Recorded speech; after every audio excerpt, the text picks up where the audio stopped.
الحمد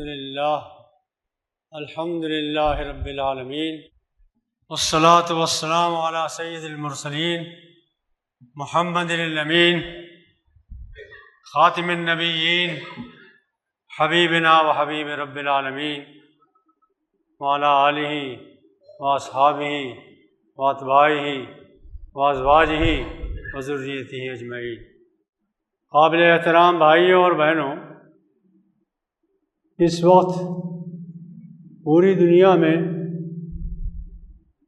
مسلمانوں کا جو حال ہے اس سے آپ آشنا ہیں، واقف ہیں۔ دعا کیجئے کہ اللہ تعالی ہمارے دن بدل دے۔ بہت ہو چکا،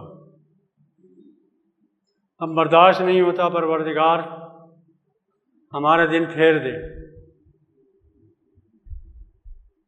اس کی نبی صلی اللہ علیہ وسلم نے خبر دی تھی، فرمایا تھا یوشک الامم ان تداعی علیکم کما تداعی النقلۃ الی قصدہا۔ اے مسلمانوں، تم پر ایک ایسا وقت بھی آئے گا کہ ساری امتیں مل کر تم پر ٹوٹ پڑیں گی، یلغار کریں گی۔ جس طرح بھوکے لوگ دسترخوان پر چنے ہوئے کھانوں پر ٹوٹ پڑتے ہیں، اس طرح سارے لوگ، ساری امتیں تم پر ٹوٹ پڑیں گی۔ صحابہ کو بڑی حیرت ہوئی کہ اس وقت تو ہم تھوڑی تعداد میں ہیں، مگر ایسا تو نہیں ہے، کیوں ایسا ہوگا؟ سوال کیا وَمِنْ قِلَّةٍ نَحْنُ يَوْمَئِذٍ،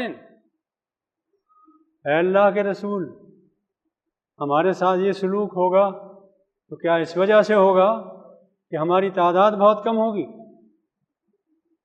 وَمِنْ قِلَّةٍ نَحْنُ يَوْمَئِذٍ، اس زمانے میں ہم بہت تھوڑے سے ہوں گے؟ فرمایا نہیں، وَلَٰكِنَّكُمْ كَثِيرٌ، اس زمانے میں بہت بڑی تعداد میں ہوگے، کروڑوں کی تعداد میں ہوگے، ہر ملک میں ہوگے، ہر جگہ ہوگے۔ کثیرن کا وسع السیل،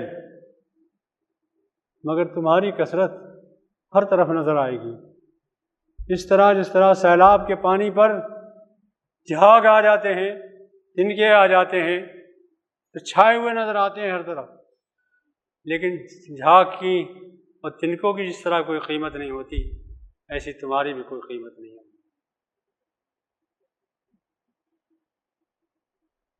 صحابہ کو بڑی حیرت ہوئی اور حیران ہوئے کہ یہ مقام کیوں آ جائے گا، مگر ایسا مقام تو ہے نا اس وقت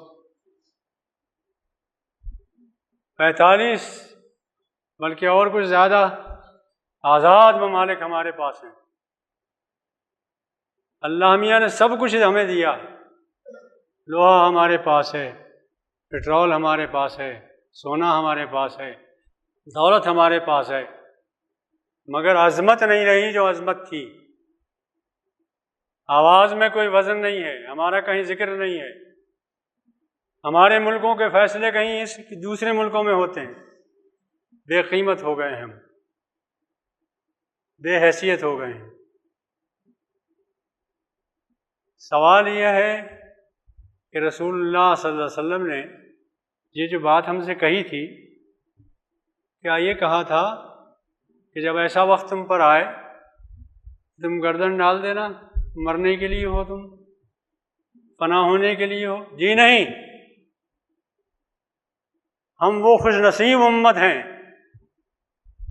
تمہاری تو تمام دنیا میں سب سے زیادہ خوش نصیب امت ہے، اس لیے کہ اللہ کی کتاب آسمانی صرف ہمارے پاس ہے، کسی کے پاس نہیں۔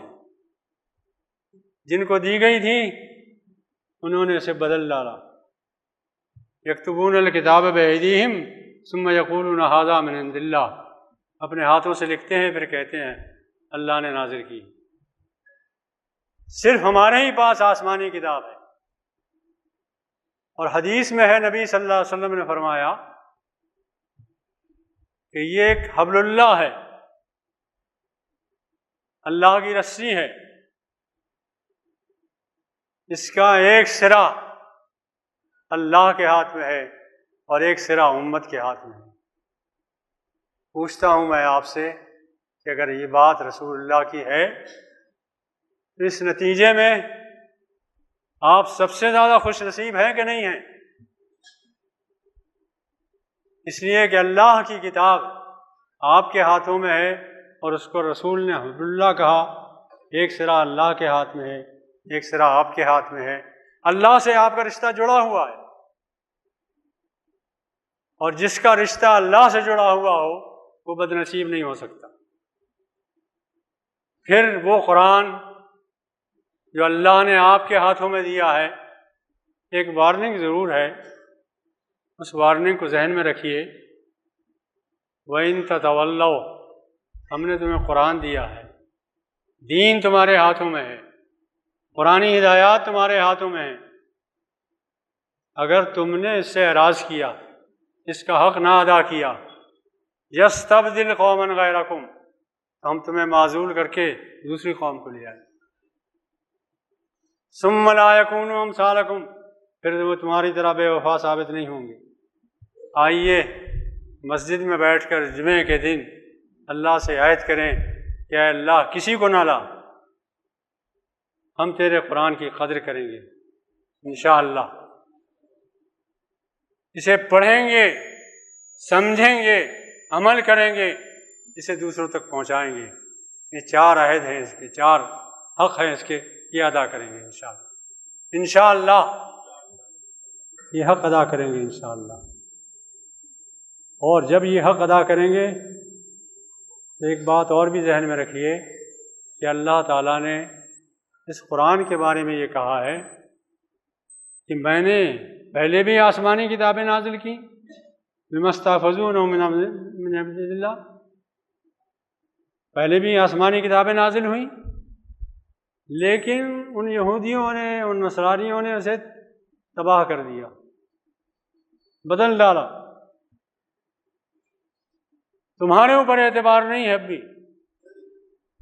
ہم نے یہ فیصلہ کیا ہے انا نحن نزلنا الذکر وانا لہ لحافظون، ہم نے یہ قرآن نازل کیا ہے اور ہم قیامت تک اس کی حفاظت کریں گے۔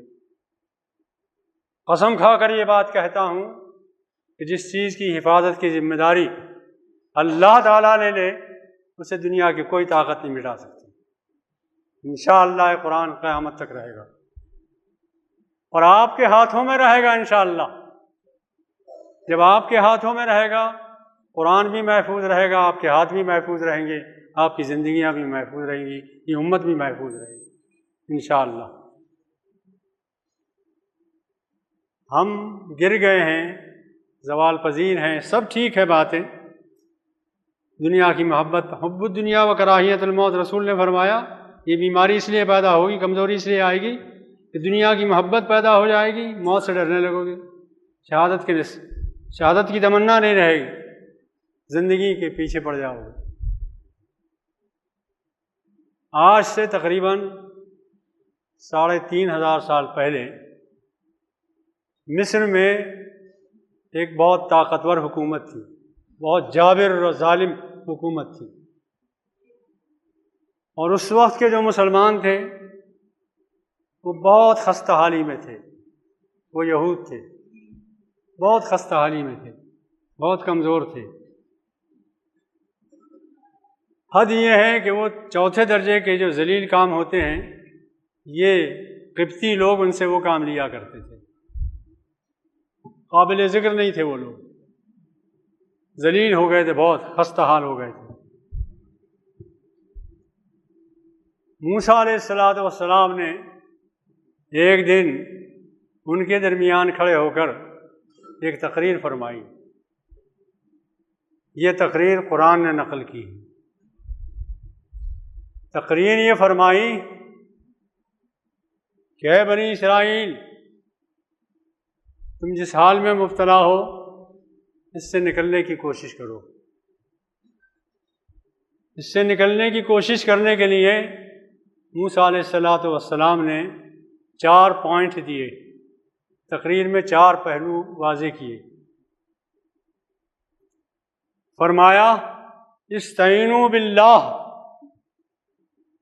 کسی کی طرف نہ دیکھو، کسی کے پاس کوئی طاقت نہیں، کسی کے پاس فیصلہ نہیں، سب کچھ اللہ کی چٹکی میں ہے، کائنات اللہ کی چٹکی میں، سب کچھ اس کے قبضے میں ہے، اس کے قبضے سے کوئی چیز باہر نہیں ہے، صرف اسی سے مدد چاہو، اس سے رشتہ اپنا مضبوط کرو، وہ بہت کرم فرمانے والا ہے، اور جو اس سے رشتہ جوڑتا ہے اس کو کبھی وہ ضائع نہیں کرتا۔ استعینوا باللہ، اس سے رشتہ جوڑو۔ پھر قرآن میں سورہ قصص میں اللہ تعالیٰ نے فرمایا اس فرعون نے منصوبہ یہ بنایا ہے کہ بنی اسرائیل کے لڑکوں کو ذبح کیا جائے اور لڑکیوں کو زندہ رکھا جائے تاکہ لڑکیوں سے نسل قبطیوں کی چلے، اور دھیرے دھیرے یہ نسل ختم ہو جائے، اسرائیل ختم ہو جائے۔ تو اللہ تعالیٰ نے جواب میں فرمایا کہ اے فرعون، تم نے یہ منصوبہ بنایا ہے، ضرور قبطیوں تم نے منصوبہ بنایا ہے، اس وقت کے مسلمان یہودیوں کو ختم کرنا چاہتے ہو، مگر یاد رکھو کہ منصوبے صرف زمین پر تم ہی نہیں بناتے ہو، آسمان پر اللہ بھی منصوبے بناتا ہے، اور نافذ وہ منصوبے ہوتے ہیں جو آسمان پر بنتے ہیں، زمین کے منصوبے دھرے رہ جاتے ہیں۔ وَنُرِيدُ أَن نَّمُنَّ عَلَى الَّذِينَ اسْتُضْعِفُوا فِي الْأَرْضِ، اللہ کہتا ہے ہم نے یہ فیصلہ کیا، ہم نے یہ ارادہ کیا، ہم نے یہ منصوبہ بنایا کہ احسان کریں اس قوم پر جو پست ہو گئی ہے، ذلیل ہو گئی ہے اور بے کسی کے عالم میں ہے، اس کو اونچا اٹھائیں، ان پر احسان کریں۔ وَنَجْعَلَهُمْ أَئِمَّةً، اور دنیا کا امام ان کو بنائے، دنیا کا لیڈر ان کو بنائیں۔ وَنَجْعَلَهُمُ الْوَارِثِينَ، اور زمین کی وراثت ان کے حوالے کریں۔ وَنُمَكِّنَ لَهُمْ فِي الْأَرْضِ، زمین میں اقتدار ان کو بخشیں۔ یہ ہم نے فیصلہ کیا، اللہ نے یہ فیصلہ کیا۔ تو موسیٰ علیہ السلام آئے اور موسیٰ نے تقریر کی تو کہا صرف اللہ سے مدد چاہو۔ اور سورہ قصص میں پھر واقعات ہیں موسیٰ علیہ السلام کی، دو ایک واقعات سناتا ہوں آپ کو جس سے اندازہ ہوگا کہ اللہ جب فیصلہ کرتا ہے تو کس طرح کرتا ہے۔ دیکھیے، ایک مصر میں یہودی اسرائیلی بچے ذبح کیے جا رہے تھے، سب کو معلوم ہے، آپ جانتے ہیں۔ چیخ اٹھے، قبطی چیخ اٹھے کہ دھیرے دھیرے نسل ان کی مردانہ نسل ختم ہو رہی ہے، یہود کے نوجوان ختم ہو رہے ہیں، اگر یہی ہوتا رہا تو یہ ہمارے چوتھے درجے کا کام کون کرے گا؟ یہ فیصلہ کرنا پڑا ان کو۔ تو فیصلہ ہوا کہ 1 سال بچے ذبح کیے جائیں اور 1 سال بچے ذبح نہ کیے جائیں۔ ہماری عقل یہ کہتی ہے کہ موسیٰ علیہ السلام کو اللہ تعالیٰ اس سال پیدا کرتا جس سال بچے ذبح نہیں کیے جا رہے ہیں، مگر اللہ کا فیصلہ یہ ہوا کہ ٹھیک اسی سال موسیٰ علیہ السلام پیدا ہوئے جس سال بچے ذبح کیے جا رہے تھے، اس لیے کہ سب کچھ خدا کی قدرت میں ہے، سب کچھ اس کے پاس ہے، وہ جانتا ہے کہ کیسے حالات بنیں گے۔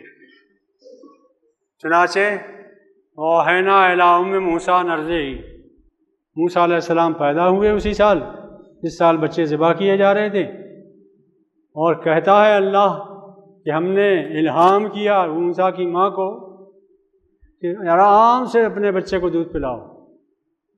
فَإِذَا خِفْتِ عَلَيْهِ، جب تمہیں یہ ڈر ہو کہ یہ ذبح کر دیا جائے گا، فَأَلْقِيهِ فِي الْيَمِّ، تو نیل کے حوالے کر دینا، صندوق میں بند کر فالقی فی الیم، صندوق میں بند کر کے نیل کے حوالے کر دینا۔ نیل بھی ہمارے آرڈر سے بہتا ہے، جو ہم اسے کہتے ہیں وہ کرتا ہے۔ موسیٰ علیہ السلام کا یہ صندوق جس میں وہ بند تھے، یہ گزرا سامنے سے، فرعون کے دربار کے سامنے سے، فرعون کے محل کے سامنے سے، اٹھا لائے لوگ۔ دیکھا اس میں ایک بچہ انگوٹھا چوس رہا ہے۔ خد و خال سے فرعون نے پہچان لیا کہ یہ بچہ اسرائیلی ہے۔ ماتھے پر شکن آئے، بیوی نے محسوس کر لیا، آسیہ رضی اللہ تعالیٰ عنہ نے محسوس کر لیا، کہنے لگی اے فرعون لا تقتلو، تم اسے قتل نہیں کرو گے، ہرگز قتل نہیں کرو گے۔ اور فرعون جو کچھ بھی تھا ظالم جابر، کہیں رہا ہوگا دربار میں، گھر میں تو بیچارہ شوہر ہی تھا، کیسے قتل کرتا؟ موسیٰ علیہ السلام پلتے رہے وہاں۔ آسیہ کے دل میں اللہ نے محبت ڈال دی، قرآن میں ہے، اتنی محبت ڈال دی کہ وہ فنا ہونے لگی ان پر۔ اب وہ سوچنے لگی کہ بچہ چھوٹا ہے، دودھ چاہیے اس کو، دودھ چاہیے اس کو۔ تو خاندان کی جو بڑی بڑی اچھے گھرانے کی خواتین تھیں ان کو بلایا گیا دودھ پلانے کے لیے۔ قرآن کہتا ہے ہم نے ایک اور کرشمہ کیا، حرمنا علیہ المراضع من قبل، ہم نے تمام عورتوں کا دودھ موسیٰ علیہ السلام پر حرام کر دیا، کہہ دیا ان سے کسی کی چھاتی کو منہ نہ لگانا۔ ان کی بہن کھڑی تھی، اس نے کہا هل ادلکم علی اہل بیت یکفلونہ لکم، ایک ایسا گھرانہ مجھے معلوم ہے کہ جو بہت نیک لوگ ہیں، ان کو بلا لو، کام چل جائے گا۔ موسیٰ علیہ السلام کی ماں نہیں آئی، بھیجنا پڑا ان کو۔ قرآن کہتا ہے کہ ہم نے موسیٰ کو واپس کیا، ماں کی گود میں ڈلوایا، تاکہ انہیں سکون ہو، اطمینان ہو، اور یہ یقین ہو کہ اللہ کا۔ اس طرح غیب سے اللہ ہر چیز کی مدد کرتا ہے۔ تو موسیٰ کی تقریر علیہ السلام کی تقریر کا پہلا پوائنٹ یہ ہے کہ کسی سے مدد نہ چاہو، کسی کی طرف نہ دیکھو، کسی کے پاس کچھ نہیں ہے۔ استعینوا باللہ، اللہ سے مدد چاہو، اس سے اپنا تعلق مضبوط کرو، اس سے رشتہ جوڑو، اس سے رشتے میں جو کمی ہو گئی اسے پورا کرو۔ یہ اللہ تعالیٰ نے قرآن میں فرمایا۔ مسلمانوں بھائیوں، یہی تقریر کا پوائنٹ پہلا ہمارے لیے بھی ہے۔ ہم برے بھی حالت میں ہیں، لیکن اللہ جو غیب سے مدد کرتا ہے انسانوں کی، وہ خلاف عادت کرتا ہے۔ کس طرح مدد ہوئی موسیٰ علیہ السلام کی؟ کس طرح مدد ہوئی؟ ان کو بچایا گیا، ماں کی گود میں ہم نے ڈال دیا۔ یہ پہلا پوائنٹ ہے، اسے ذہن میں رکھیے کہ انشاءاللہ اللہ ہماری مدد کرے گا، ہم اللہ سے تعلق جوڑیں گے انشاءاللہ۔ وَاصْبِرُوا، دوسرا پوائنٹ یہ ہے موسیٰ علیہ السلام کا کہ ثابت قدمی دکھاؤ، حالات کتنے ہی سنگین ہو جائیں، دین پر جمے رہو، دین میں کمزوری نہ دکھاؤ، اور زیادہ جم جاؤ، اور زیادہ مضبوطی دکھاؤ، اور اشتعال میں نہ ہو۔ یہ بھی مفہوم ہے اس کا، کوئی اشتعال میں آ کر ایسا کام نہ کرو جس سے تمہارا دین بدنام ہو، کوئی ایسا کام بھی نہ کرو۔ آزمائشیں آئیں، مصیبتیں آئیں، انہیں برداشت کرو، صبر و ثبات دکھاؤ، دین پر صبر و ثبات دکھاؤ، آزمائشوں میں صبر و ثبات دکھاؤ۔ دوسرا پوائنٹ یہ ہے۔ تیسرا ایک پوائنٹ بہت سامنے کا ہے لیکن نظر نہیں آتا، یہ ہے، کہا اے لوگو، یہ زمین فرعون کی نہیں ہے، کسی ٹرمپ کی بھی نہیں ہے۔ ان الارض للہ، زمین اللہ کی ہے، ملک اللہ کا ہے۔ یورثھا من یشاء من عبادہ، تھوڑی مدت کے لیے جس کو چاہتا دے دیتا ہے، ہمیشہ نہیں رہے گی فرعون کے پاس۔ یورثھا من یشاء من عبادی، تھوڑی مدت کے لیے جس کو چاہتا دے دیتا ہے۔ سب کچھ اللہ کے قبضے میں ہے۔ ان الارض للہ، یاد رکھیے آپ بھی، زمین اللہ کی ہے۔ یہ وراثت میں کسی کو تھوڑے دن کے لیے دے دیتا ہے، آج کوئی ہے، کل کوئی ہے، کوئی پرسوں کچھ ہے۔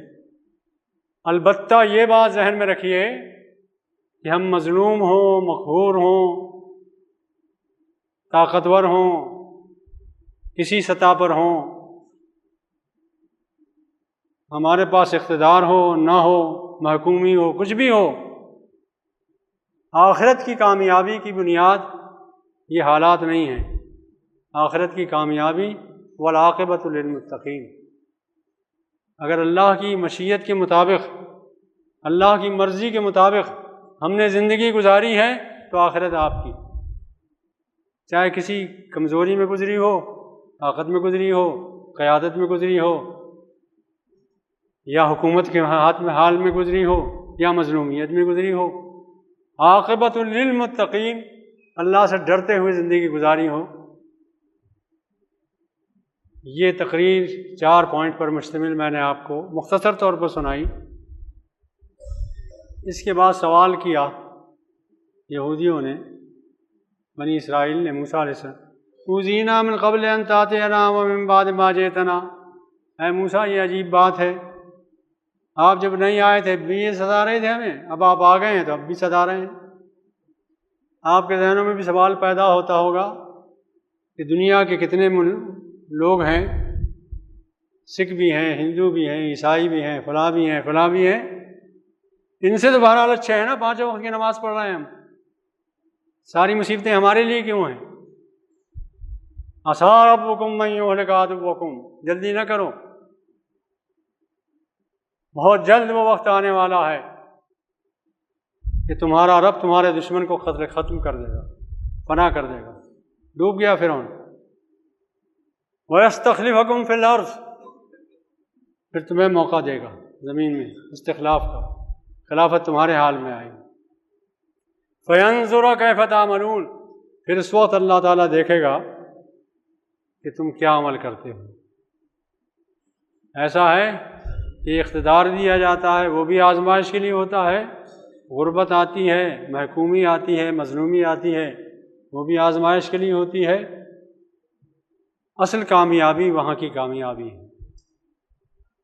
انسان یہ سوچتا ہے کہ یہ کر لوں کامیاب، یہ کر لوں کامیاب، اقتدار مل جائے کامیاب، الیکشن میں کھڑا ہو جاؤں، وزیر اعظم بن جاؤں تب کامیاب، دولت مل جائے جب کامیاب، محل بن جائیں جب کامیاب، بینک بیلنس بڑھ جائے جب کامیاب، سب جھوٹ ہے۔ من زحزح عن النار وادخل الجنہ فقد فاز، کامیابی کا ایک ہی معیار ہے، صرف ایک، وہ یہ کہ جو جہنم سے بچا لیا گیا اور جنت میں داخل کر دیا گیا، صرف وہ کامیاب۔ بھائیوں، دوستوں، عزیزوں، بزرگوں، بہنوں، گزارش یہ ہے کہ ہم سب ایک دن مر جائیں گے، نہیں رہیں گے اس دنیا میں۔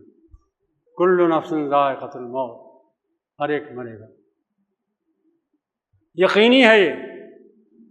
اور ہم مسلمان اس لیے ہیں کہ یقین رکھتے ہیں کہ مرنے کے بعد دوبارہ زندہ ہوں گے، اور اللہ تعالیٰ ہماری زندگی کا حساب ہم سے لے گا۔ آج سے ہی فکر کریں کہ آخرت کے حساب کتاب کے لیے اپنے آپ کو تیار کریں، اللہ کی مرضی کے خلاف کوئی کام نہ کریں، اور بحیثیت امت یہ 4 پوائنٹ جو میں نے عرض کیے اس کی پابندی کریں، انشاءاللہ اللہ تعالیٰ کامیاب کریں گا۔ بارک اللہ لنا ولکم فی القرآن العظیم ونفعنا وإیاکم بالآیات والذکر الحکیم، انہ تعالی جواد قدیم کریم المنک بر الرؤوف الرحیم۔